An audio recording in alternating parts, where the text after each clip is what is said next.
Good morning, good morning, good morning. Hope you're having a great week starting off so far. Today is Tuesday, of course, but hope you had a great Monday. Today, I want to talk to you about God's peace versus God's peace. Now, we're talking about God's peace, P-I-E-C-E, or God's peace, P-A-C-E. Peace sign, yeah. What's the difference and where you are? I thought about that because a lot of times when I was growing spiritually in my relationship with God, I was thinking and wishing for really God's peace, a piece of what he had to offer me, a piece of that dream, or giving me what I prayed for, or answering my prayers and giving me abundance and all the great things that he's done in my life, and just magnifying my wealth and magnifying everything that's going on in my life, my health, whatever I'm praying for. That's giving me a piece of God's greatness, a piece of God's glory.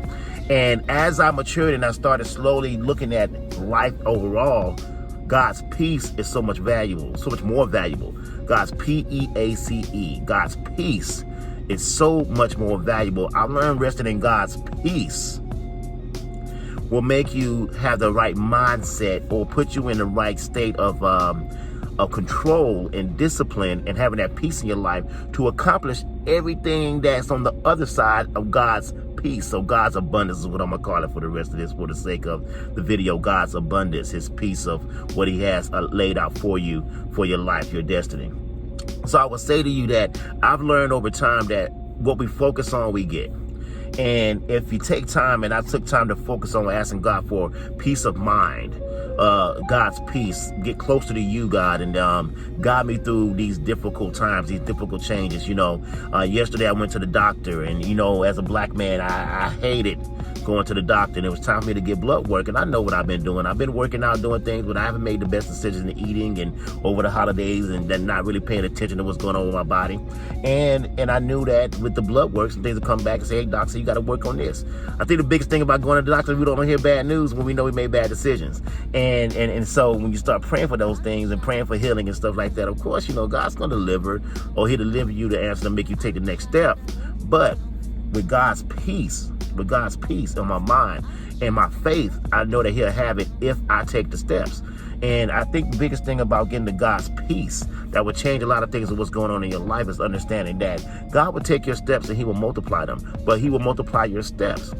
And the peace of God that you want requires steps. And you have to start to take those steps. Let him multiply those steps. And while he's multiplying those steps, he's going to give you more and more peace about your future, about your destiny, about whatever you're praying for is going to require God's peace.